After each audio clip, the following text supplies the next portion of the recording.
Coming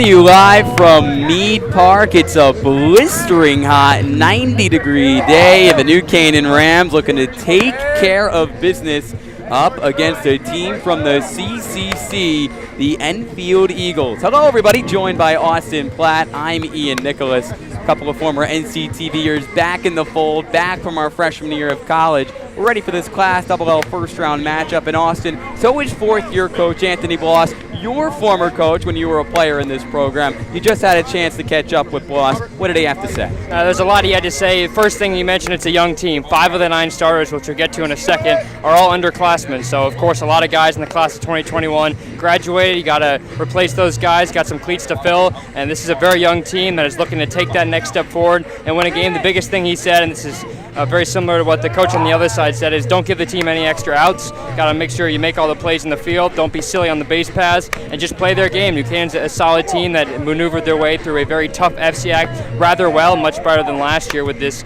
younger squad. And they're looking to get a win today after losing last week in the quarterfinals of FCACs. And just the biggest thing is stay young. It's Brian Balkin is on the mound. We have not mentioned that. Tristan Pearl not available today, the usual number 1 for New Canaan. He is out with an elbow injury, so it's going to be Balkin, the junior, getting the start on the mound. So Bloss is not worried about that. Balkin's pitched well this year, given his age, and should be in for a good one. So that's obviously huge for New Canaan, Austin. One of the 2 senior captains, Tristan Pearl, who was expected to start this game, out with the elbow injury. He was an all-FCAC East player, one of the better pitchers in Fairfield County, but you substitute him with New Canaan's number 2 guy, Brian Balkin, a junior who, as you mentioned, one of the younger players on this team who's taken a massive step forward so far in 2022. I know Brian didn't play a bunch last year, if at all, on last year's squad, which you were a part of. Can you tell me a little bit about his game? I know you've caught a few of the games this year. What do you like from number 3, Brian Balkin, and what is he going to be able to do for New Canaan to give them, enough support defensively to get over the hump and hopefully get to the next round tomorrow? Well, the biggest thing is he's much like his brother Matt, who we saw last year, was excellent, earned all FC East.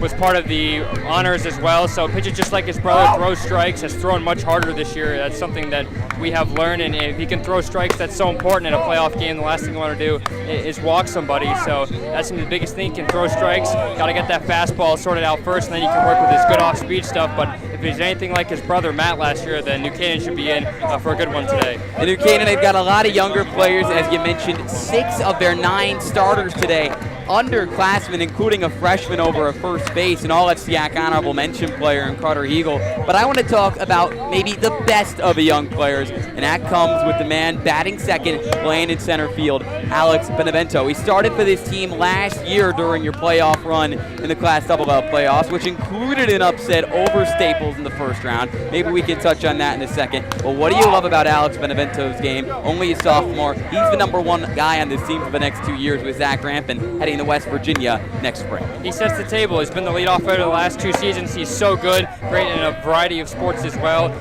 He just does everything right. He's now in center field this year after playing the infield last year at second base, hitting .382. That's exactly what you want from your leadoff hitter. Gets on, very disciplined at the plate, and he's been much better defensively as well in the field. They moved him out to the outfield. He had some problems last year. That might have been just the freshman-itis, just getting used to FCAC baseball, but he's been very, very good, and there's a very bright future in that man's hands, and some colleges are going to be very fortunate to have him on their team. How about Zach Rampin? Obviously, we know what he can do offensively. You can go over his stats. Although he might not have the most home runs on the team this year, you could argue he's the best power hitter on this squad. And defensively, Austin, maybe you can highlight a little bit of just how good Zach Rampin is behind the dish. This guy eats, sleeps, and lives baseball, and that's the biggest thing. Of course, his dad runs Bobby Valentine Sports Academy. He's in there all the time. Zach is headed to West Virginia next season. Missed 3 games earlier this season with a concussion, but he's their team leader. He's been a captain really for 3 years, if you include the 4th with COVID, with the missed season, but he's been the guy behind the plate for really 4 years now, does everything right. Such a good leader in the dugout and off the field, so he's the guy they want. He can hit for power, he can hit for average. He's disciplined. He's been much better. The strikeouts have been down this year for him, and oh yeah, runners have to be aware that he's got one of the best arms behind the plate. He's a small guy, but height is just a number, as we know, and there's a reason why he's playing D1 baseball next year. It's a great game that we have in store. It's New Canaan in Enfield in the first round of a Class L playoffs. A beautiful 90-degree game, 90-degree day from New Canaan's Meade Park. Canaan looking to advance for the second round for the second year in a row. Coach Anthony Bloss picking up his first state tournament win last year, and it was a real upset. New Canaan was the number 25 seed, and they took down the number 8 Staples Wreckers in a 9-4 game. Then they advanced to the second round. Austin, you were on that team, as I mentioned just a second ago. Almost took down Norwalk in a 5-3 game, and we all know Norwalk went on to go all the way as the FCAC dominated last year's Class L title run. I know this is a younger team, but do you feel like that playoff experience, both for the coaching staff and for the guys who were on that team playing, like Rampin, like Benevento, like Pearl, although he's hurt today, you feel like that experience is really going to show in today's matchup? Yeah, absolutely. And every game this young team play is so important. And last year this team didn't win a game at FCX. They came back and they played a Staples team that last year played a very close game in the regular season. They got on a quick start against the Staples team that also dealt with some injuries. I remember on their pitching staff, came out, scored some runs early. Pearl pitched a heck of a game, a complete game for that. And they have to know that the winner of this game plays again tomorrow, and it's a quick turnaround, and it's going to be a good one. But with this young team, if they think of it as just another game, and they don't think of it as the big stakes, as it is a playoff game, could be the last game for some of these guys in this Rams uniform. But should be a great one, and if Bloss relays the same message as he has all year, this team should be in for a solid game against an opponent we don't know a ton about. As we know, the FCAC is just so good. Last season in the state tournament, you mentioned it, 6 of the 8 quarterfinalists were FCAC teams. That's just how good it is, and there's something about the seeding maybe that just doesn't quite work out, but FCAC teams are certainly going to be favored, and New Canaan definitely thinks they have a favorable draw this side of the bracket, knowing that they don't have an FCAC team, I believe, in their first 2 games if the seeding holds up. So should be a great game. We should be in for a good one, and New Canaan, if they play their game, I like the chances today. And a really quick note, why do you think this team is so confident? Because obviously you have a CCC team in Enfield. I know it's a 16-17 matchup, but as you mentioned, the FCAC, it's loaded. I mean, all 4 semifinalists last year were FCAC teams. You mentioned 6 out of 8 were quarterfinalists in the Class L tournament. But if New Canaan wins today, most likely they're going to be playing number 1 Amity on the road tomorrow. A quick turnaround. That's the number 1 seed in the bracket. But as you mentioned, these guys, maybe they don't think they can beat anybody, but at least they play with that kind of swagger and confidence. Maybe it's just Zach Rampin, he's that kind of guy, that kind of leader. But why do you think this team, who was only 2 games above 500, just plays with that kind of confidence? Is it really just because they come out of the FCAC, or is it something you see on the field? It's definitely a little bit of both, knowing that, and let's not forget last year, the top seed, who was Southington, they lost in the second round to Ridgefield. So seeding, it's just a number. It doesn't necessarily mean anything. So even though it's supposed to be a tight game, you mentioned 16-17, the fact that New Canaan is home is huge. The fact that you don't have to travel, you're going to have to most likely do that again tomorrow. But if they believe in themselves, a seed is just a number. It's not going to matter for them. And if they play their game, I like their chances. I think they should be confident, given that they've played quite well this year. They've beaten some really good teams, and they've played some really close games. And with the young team, that's so important. We were scheduled for a 3:30 start here from Meade Field. Currently 3:33 as all the officials, as well as both the coaches, New Canaan's Anthony Bloss and Enfield's Jay Goucher, currently discussing the rules over at home plate. Meanwhile, New Canaan's players in their all-white uniforms hyping themselves up alongside assistant coaches Aaron Gallo and Michael Tisha along the left field line, and then all of the Enfield players in their dark green tops and their all-white pants are just coming out right now. We're going to take a quick break as we head over to the national anthem. We'll be back in just a few moments. New Canaan and Enfield in the first round of a Class L tournament. Beautiful day for baseball here for New Canaan. We can't wait.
Let's go. Let's go get it. Okay. All right. National anthem is over, and we are ready for the first pitch here from Mead Park. Again, Brian Balkin, the junior pitcher, on the bump today for New Canaan with starter, usual ace, Tristan Pearl, out of the lineup with an elbow injury. But now let's take this time to go through the rest of New Canaan's starting lineup. As we mentioned, Balkin on the mound, Zach Ramping catching. We got Carter Hegel over at first base. At second, we have Jake Summers.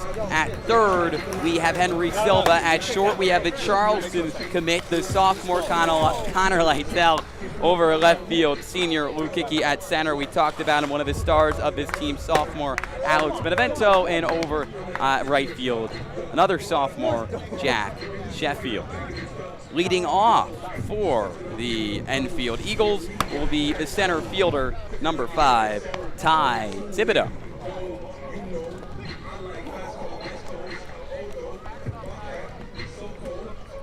Again, just moments away here from opening pitch.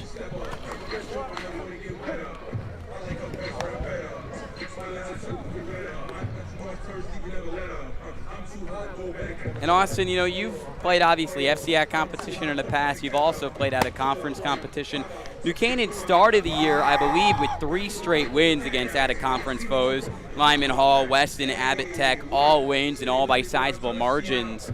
So New Canaan should feel comfortable heading into this matchup, although you mentioned both teams heading in identical 12-8 records during the regular season. Yeah, just to put it in perspective, Enfield, the Eagles, coming out of the CCC, the Central Connecticut Conference, 8-8 in their conference. They went 5-2 in the East. That was third in their subdivision. This team has won 4 straight, and they've won 6 out of their last 8 after losing 5 straight. So they had certainly an up-and-down season, but certainly riding the high. And hey, it's a hot day. Both these teams looking to get hot at the right time and looking to string some wins together and find themselves a solid chance of lifting the trophy in a few weeks' time. The pun game already strong for Austin Platt. 91 degrees, and it certainly feels just like it. Brian Balkin getting ready to throw that first pitch of this Class Double-L first-round game right over to Thibodeau.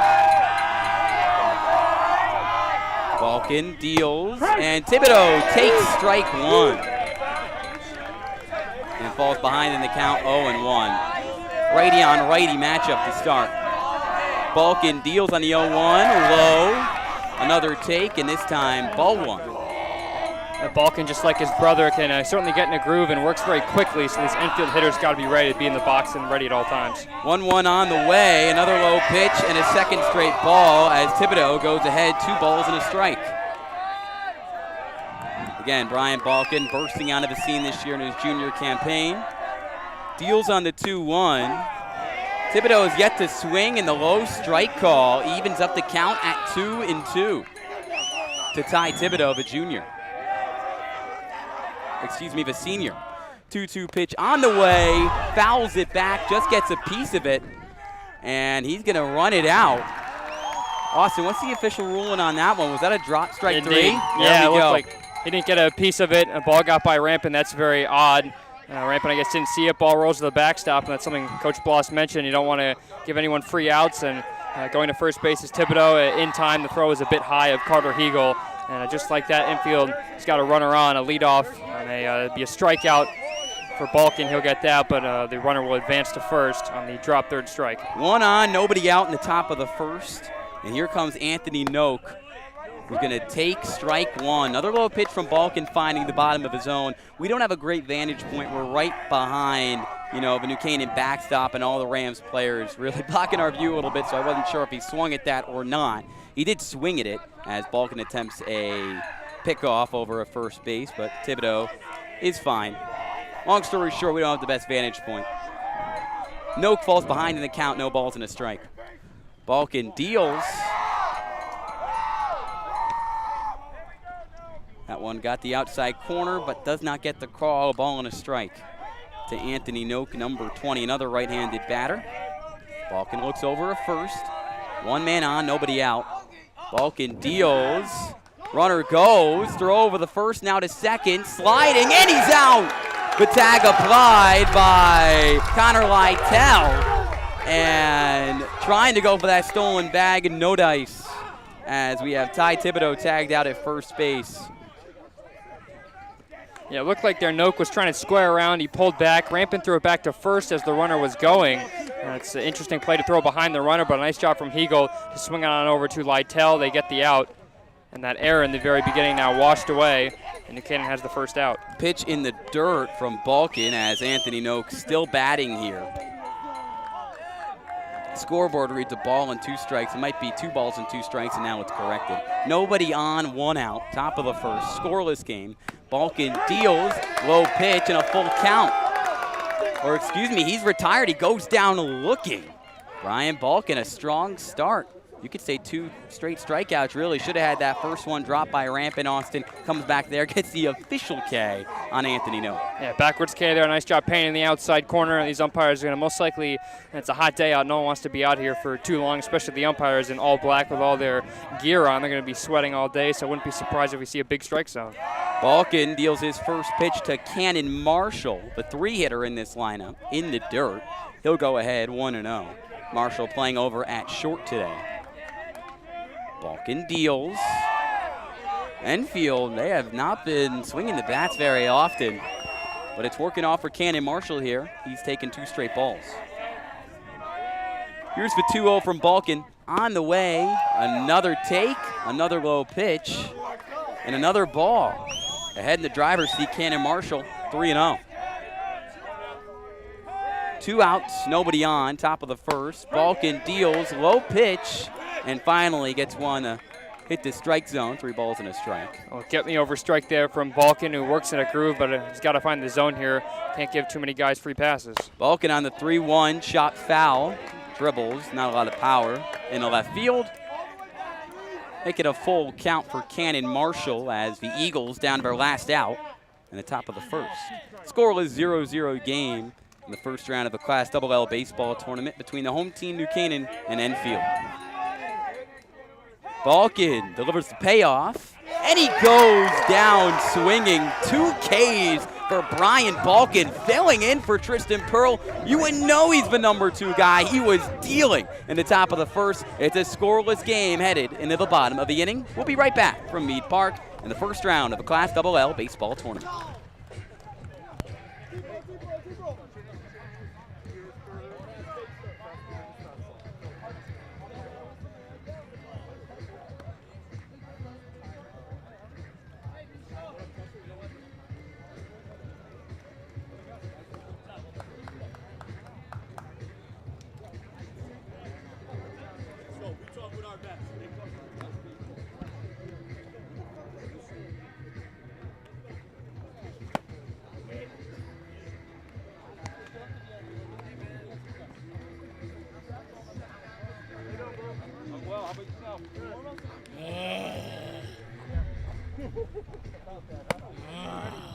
Steve, did I see at the library today? I think so. No.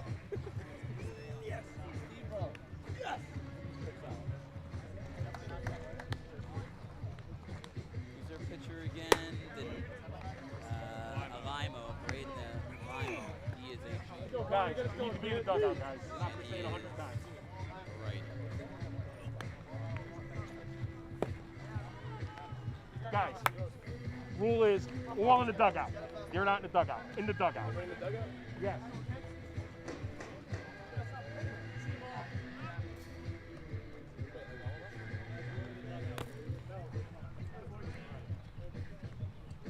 Blue. Yes. Is it just this ball? That's the dugout. All of us? All of you. What? Mike's on. Yeah, I heard him. I heard him. What? I didn't hear that. You want to go back on? Bottom 1 from Meade Park. Ian Nicholas joined by Austin Platt on NCTV. New Canaan ready to bat. The starting pitcher for Enfield looking to keep them off the board and looking to keep this game scoreless. Number 1, the junior, batting 6th for Enfield, Braden Alimo. Let's look a little bit at the Eagles' defensive lineup.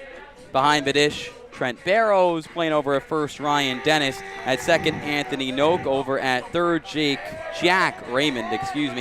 And the outfield consisting of left fielder Brandon Rowe and center, the leadoff man Ty Thibodeau, and over at right, Jaden Maynard. Leading off for New Canaan, the Charleston commit, and the sophomore, Connor Lytle, the starting shortstop. Alimo deals his first pitch, and Lytle takes strike one in the inside corner, 0-1. And Lytle already committed to college, although he's just a sophomore. 0-1 pitch on the way, line deep in the left center. It's a fly ball, and it will be tracked down by Thibodeau, who makes a really nice play back, hands it over in left field for the first out, coming over from center field to make the play. 1 up, 1 down for Enfield and New Canaan. Here in the bottom of the first, that'll bring up Alex Benevento, one of the best players on this New Canaan squad, and again, a sophomore, number 16, the right-handed batter to face the right-handed Alimo. Nobody on, 1 out here in the bottom of the first.